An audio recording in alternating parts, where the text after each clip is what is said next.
I'd like to welcome you all here this evening.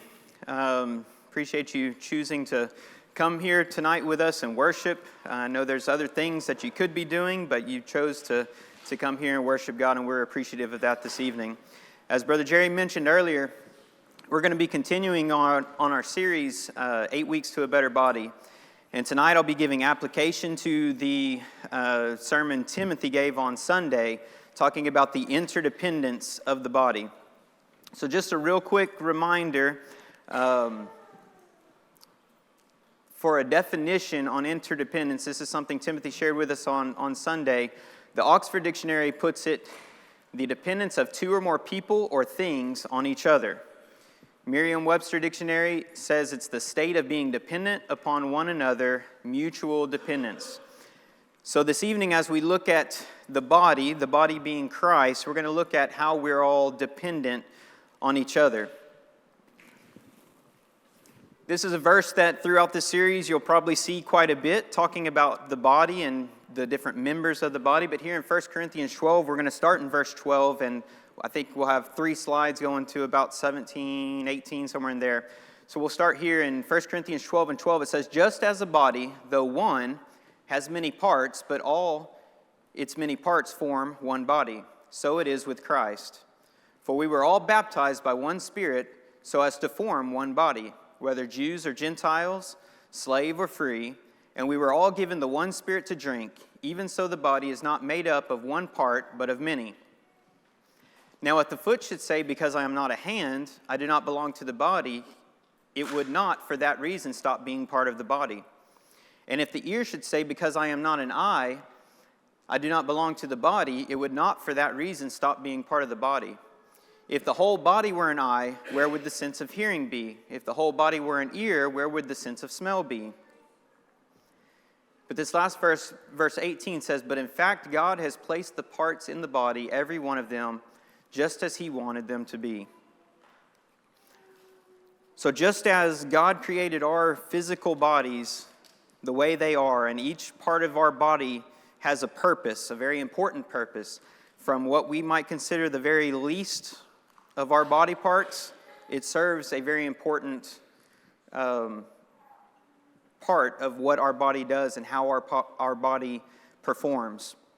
I've heard of people who have had their pinky toes amputated, and you might think it's just a pinky toe. How much could I miss that? Well, they have to relearn to walk because that's a very important part of balance.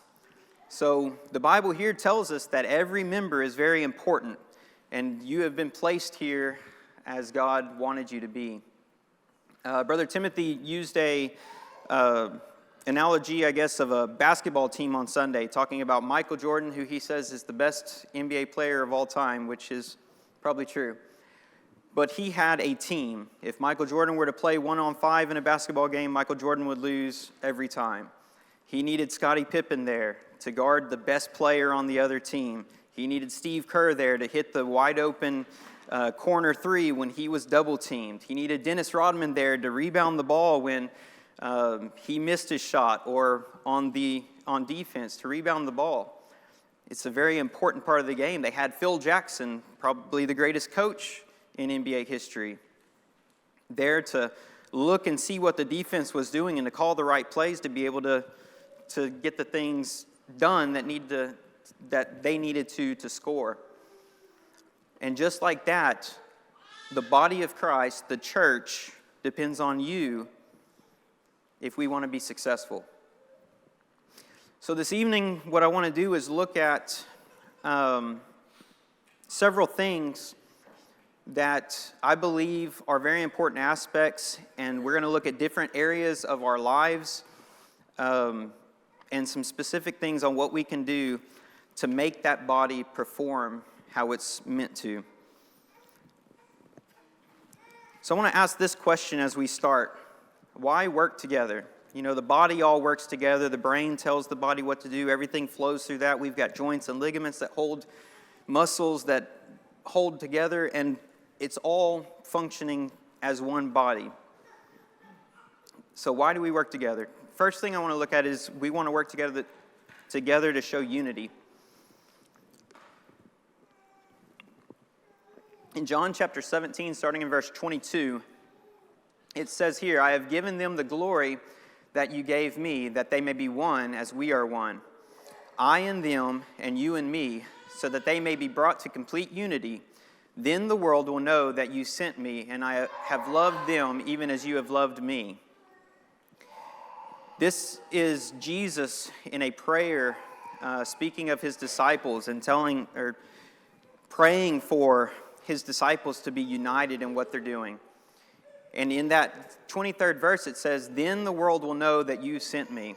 So through the unity that the world sees in his people, we are showing Jesus and what he is doing. We're showing the gospel. If we are constantly fighting, if we are arguing, if we're constantly putting controversial things on messages on Facebook, what is that showing the world? So the things that we do, the things that we say are important and can show that we're either united or that we're fighting, and why would anybody want to be a part and come join us if all we're going to do is fight and argue? So we work together to show unity. Also in Ephesians chapter 4, verse 1 through 3, it says, as a prisoner for the Lord, then, I urge you to live a life worthy of the calling you have received. Be completely humble and gentle. Be patient, bearing with one another in love. Make every effort to keep the unity of the Spirit through the bond of peace. We're called to do everything we can to have unity, to bear with one another, to be patient with one another. And when we're going out into the world, we need to show that we're patient and bearing with one another and that we're united. So why work together? Because we were called to take the gospel to the world. The mission here at College Park comes from the mission that we find in the Bible, to seek and save the lost and to provide a place of refuge for hurting souls. Here in Matthew 28, it says, therefore, go and make disciples of all nations, baptizing them in the name of the Father and of the Son and of the Holy Spirit, and teaching them to obey everything I've commanded you, and surely I am with you always to the very end of the age. So we see that Jesus is telling us this is what our mission is, to go and to teach the gospel.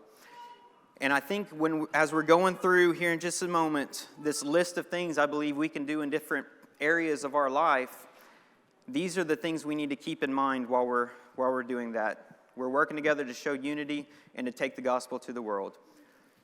So I want to look at some things this evening, starting with some things that we can do from home. Here in Acts chapter 2, verse 42, it says, they devoted themselves to the apostles' teaching and to fellowship and to the breaking of bread and to prayer. The first point I want to make is that we are meant to study and to grow. This verse is talking about the early church. This is shortly after the day of Pentecost, talking about the early church, and said that they were devoted to, they were given to it, to the apostles' teachings. And just like that, we need to be looking at the things the apostles have written us all these letters, or written churches these letters that were meant for us to learn from as well. Also the Gospels. We need to be getting in the Word and studying and growing. Because even if part of our body, if you go back to the human body, I don't know if you've ever heard the phrase, don't skip leg day. You ever seen a guy that's really built on the top side, got a lot of upper body strength, and his legs are just like sticks? Don't skip leg day. We need everybody studying and growing. Each individual member of the body needs to be doing its part to grow. So I think that's the first thing we can do while we're at home, is to study and to grow. Also in Ephesians 4 and 16, it says, from him the whole body, joined and held together by every supporting ligament, grows and builds itself up in love as each part does its work. Every part of the body has a job to do. And that's what I want you to look at as we go through this evening, is what can you do for the body? What are you bringing to the body? Because we need a body to work as a whole functioning unit.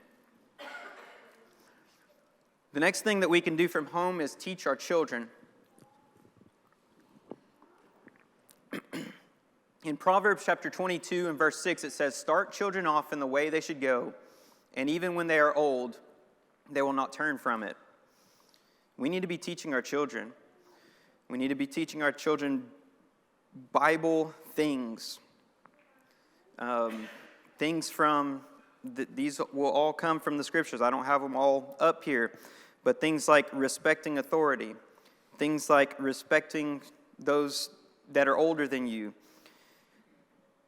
Things like how to grow as a Christian, the gospel. When we're talking about teaching the world, we need to start with those that are closest to us, and most of the time that's our family. But we need to be teaching them biblical principles. The next thing I want to look at is check in on your church family. While there may not be, specific verses in the Bible that says, hey, maybe give a call to somebody that's struggling, I think this is a very biblical thing in bearing one another's burdens and different things like that. But check on your church family. This verse from Proverbs chapter 16 says, gracious words are a honeycomb, sweet to the soul and healing to the bones. There's been times where I've felt down, where I've just felt terrible, maybe being sick, that I've gotten a phone call, a text message, somebody reaching out, and maybe it's a joke, maybe it's, just checking up on you, showing that they care. And it helps. Something about just hearing from your families, hearing from people that you love, it helps. It picks you up. Sweet to the soul and healing to the bones. Those are some very soothing words there. The next thing I want to look at for things we can do from home is to invite people in your home. Romans chapter 12 and 13 says, share with the Lord's people who are in need, practice hospitality. So being hospitable. This verse in particular might be also on the side of you might be helping somebody out by having them in your home for dinner or something because maybe, they can't afford it. They're going through a hard time, something like that. But have people in your home. Build relationships. Get to know each other. Have people in your home to discuss Bible, that type of thing.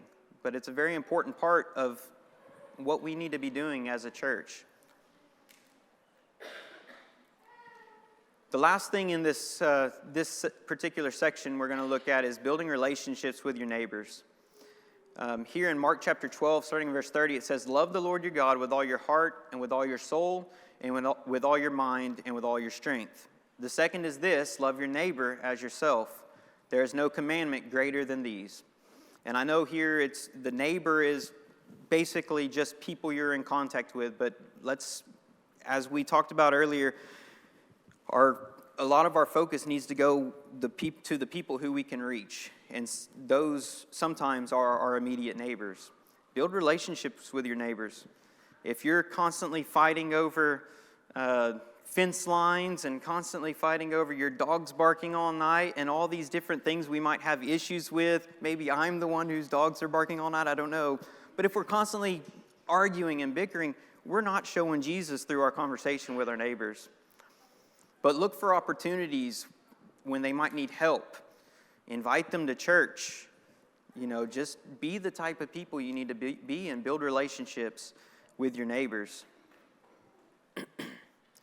The next section I want to look at are things that we can do while we're at work and while we're at school. I know I try to stay as far away from school as I can. Maybe for some of you, work is school. Maybe some of you are young enough you are still in school. But I believe some of these things we'll look at here in just a moment will be helpful to all of us in some way. Be an example. Titus chapter 2, verse 7 through 8, this is specifically talking to an evangelist, but I believe we can all take something from it, something we can strive to be doing. In everything, set them an example by doing what is good. In your teaching, show integrity, seriousness, and soundness of speech that cannot be condemned, so that those who oppose you may be ashamed because they have nothing bad to say about us. Be an example. When you're at work, when you're at school, have integrity at work. Don't cut out early just because nobody's there to catch you. When you're at school, don't be looking at your neighbor's test. Focus on your own. Have integrity. The way we talk, you use your speech in a way that builds up and doesn't tear down. But it's basically saying live your life where nobody has anything bad to say about you. And I know we all mess up from time to time, but live your life in a way that if people knew where you go to church, it's not going to hurt the church. Be a good example to those that you're around. Talk about church. And this is not, I'm not saying just invite people, but I mean, if somebody asks you how your weekend was, you can tell them, hey, on Saturday we had a work day up at the church building, or we had a women's fellowship that we all got together and we studied the Bible. Sunday morning I worshiped with my family. In fact, we heard a really great sermon on the interdependence of the body. And, look for times to be able to talk about the church. There's been times where I just haven't said anything. Just I don't know exactly why. I'm trying to get out of that habit, and sometimes people can still see through not saying things about church. And I had one guy at one point he actually asked me, he said, "Are you Church of Christ?" I said, "Yes, I am. How'd you know?" And he kind of explained a couple things that he saw me do that kind of pointed him in that direction. But here in Romans chapter 1 and verse 16 says, "For I am not ashamed of the gospel, because it is the power of God that brings salvation to everyone who believes, first to the Jew, then to the Gentiles." Don't be ashamed of Christ, of church. Talk about church. Look for opportunities. I mentioned one just a second ago. Somebody asked you how your weekend was. Let them know how your weekend was. But here in Colossians 4, it says, "Be wise in the way you act toward outsiders. Make the most of every opportunity. Let your conversation be always full of grace, seasoned with salt, so that you may know how to answer everyone." There may be a time where somebody's struggling that you work with, that you go to school with. You can, ask them, say, "Do you mind if I say a prayer with you?" We had an individual, Summer and I did. Summer was talking to these people and showed that she was a little concerned about something, and they asked, "Can we pray for you?" And she said, "Sure you can." And they're right there. That's where we were praying. And that was awesome. It makes you feel special. But maybe take that person to a quiet place and pray with them. It may be because of the way we're living, the way that they've heard us talk about Jesus, maybe the opportunity presents itself where they've been struggling with something and they want to talk to you, and you're able to share the gospel with somebody. Look for opportunities. I think a lot of times we have a lot of opportunities that we just look past. Sometimes we may notice them, sometimes we may not notice them, but we need to be looking for opportunities in our workplaces and in our schools. The last thing I want to look at this evening is things that we can do together. There are certain things that we do as a congregation that have been decided that these are things we want to be a part of. And I want to look at some of those this evening. Starting off, things that we can do together is be present. Romans chapter 1, verse 16 says, "And let us consider how we may spur one another on toward love and good deeds, not giving up meeting together as some are in the habit of doing, but encouraging one another, and all the more as you see the day approaching." It is difficult to spur one another toward love and good deeds if you never see one another. It is difficult to encourage one another when you're never around one another. So be present. Be here. I'm not just talking about the services. Be as much a part of your church body as you can be. Brother Jerry mentioned in the opening announcements the activities that we have that we're advertising on the board. Be a part of as many of these as you can. Build relationships with your brothers and sisters in Christ, but be present. The next thing I want to look at is we need you to be involved. We have several, I'm going to try to cut this a little shorter than what I originally planned, but we have several responsibilities that have been kind of separated out amongst the deacons. I didn't put any names next to these because we added 2 deacons and we're working through some of that. But some of these things are things, if you haven't been here, maybe you didn't know that they're out there and opportunities for you to be involved. Get with one of the deacons, and then later on we've got some things that you can also get with the elders on. But get involved as much as you can. For those of you that are doing a lot of these things, thank you for being involved. It's very needed and very helpful. That way one person doesn't have to do everything themselves. But here's a list of one of those lanes is building cleanliness and organization. This includes some things like weekly building cleaning. People come in the building and every week they straighten the books, they clean the trash up that's left behind, they clean the bathrooms, all these different things in preparation for Sunday's worship.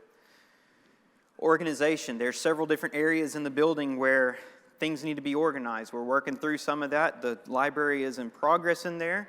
So just things you can be involved in, things that you can help out with. Building supplies, we have stock of cleaning supplies, lunch supplies, toiletries, all these different things. You can be a part of helping with some of that in the organization. Lunch is something that pretty much everybody is involved, but being a part of a lunch team and preparing lunch and coming up here ready to serve your brothers and sisters a meal. The building exterior includes everything that curb appeal, lawn, that type of idea, communion prep. Somebody has to come up here Sunday morning and get communion ready, make bread, bring it up here, get it all in the trays, set it out with the grape juice. Somebody has to do that.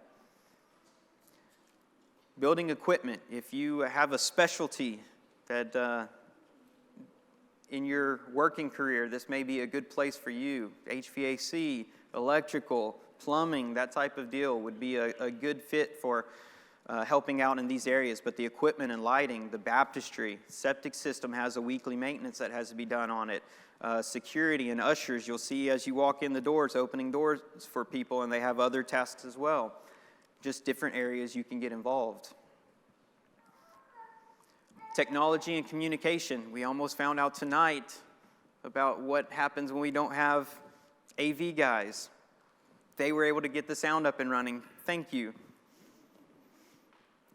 But they have a lot that goes on in there. They need more help. They need people who are willing to learn that system back there. Social media. We make Facebook posts. We have podcasts. These things take people to make happen.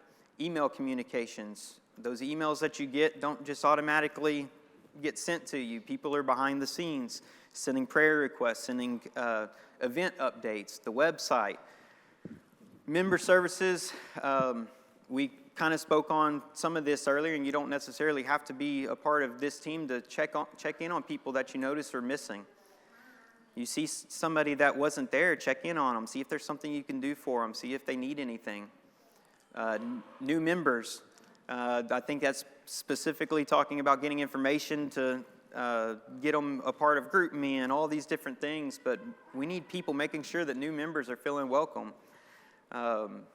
Attendance, somebody's taking attendance. There's a card ministry, hospital visitation, elderly care. We've got people that are in the hospital right now. It helps when people are going up to the hospital and making visits and checking in on people, just showing some of these individuals that we care. Community outreach. There's a deal. There's a group of ladies that look for opportunities that are not inside this building, but maybe people that our individual members know that might be in the hospital, might be struggling. They'll get a gift basket together to give to somebody to show that we care and as a way of evangelizing. Singing at retirement home. We had a great singing over there that Tyreek led on Sunday. Just ways that you can be involved. Visitor host. You know, those ushers aren't the best looking people in the world, so just inside we set some ladies that are welcoming people with friendly faces. There's different promotion materials that we get. We have t-shirts that we make for gospel meetings. We have flyers that we get ready for gospel meetings. People have to design those things. Teacher breakfast. This is something we've been doing the last several years is taking breakfast, some sort of like a Chick-fil-A breakfast sandwich to teacher's lounge in schools and dropping them off and, having some information about the church there. That has recently turned into some other opportunities across the street that will be probably getting some information out here before long on ways that we can help with some of our community. Things to be involved in, street signs. There's content that goes up on those street signs. We have a group of individuals that makes that content. Monthly ministries. Mario has been heading that up for a while, and just different things, whether it be ministries inside or outside the building, but having something to do to serve. I didn't put Brother Ray's stuff up there. I don't know how much he has to help with the finances and budgets, but if you're interested in that thing, talk to Brother Ray about budget. And everybody, the Bible teaches us to give generously. So that definitely helps out as well when we talk about evangelism. Another way you can be involved for the guys is going through some worship leader training, being involved in what goes on up here. Things like giving announcements, leading songs, giving sermons. There are trainings that the elders are putting people through that are wanting to get involved in that, to learn and get ready so you can get up here and be a part of it. Be involved. If you need help with the prayer, see Brother Brian. He's one of my favorite individuals that says prayers. Very heartfelt prayers. Get involved. And finally, what I want to talk about for a second is give your best. In everything that we do, whether it be at our home, at work, at school, while we're here together, while we're working to evangelize together, give your very best. Colossians 3, starting in verse 23, it says, "Whatever you do, work at it with all your heart, as working for the Lord, not for human masters. Since you know that you will receive an inheritance from the Lord as a reward, it is the Lord Christ you are serving." We all need to remember ultimately who we're working for. Even when we're at work working for somebody else, we're working for Jesus, and we need to give Jesus our very best in all aspects of our life. So in closing, we'll read some verses here in Romans chapter 12. It says, "For just as each of us has one body with many members, and these members do not all have the same function, so in Christ we, though many, form one body, and each member belongs to all the others. We have different gifts according to the grace given to each of us. If your gift is prophesying, then prophesy in accordance with your faith. If it is serving, then serve. If it is teaching, then teach. If it is to encourage, then give encouragement. If it is giving, then give generously. If it is to lead, do it diligently. If it is to show mercy, do it cheerfully." So whatever it is that you're able to do, do it. Do it not as if, but do it because we're doing it for Jesus. Give Jesus your very best, and be willing to grow. Look for opportunities to grow. But that's what I want to leave you with this evening. Just want to encourage you to be involved. If you're not involved, if you are involved, thank you, and you can probably grow some more and be more involved. But we appreciate you this evening. At this time, we want to offer an invitation. If you're here this evening and struggling with something, we definitely don't want to pass up an opportunity for you to get right with God. If you're here this evening and you haven't obeyed the gospel and you want to do so this evening and obey the gospel through baptism, we'd love to assist you with that. And if there's one of either case, we'd like to invite you to sit on the front row as we stand and sing the invitation song.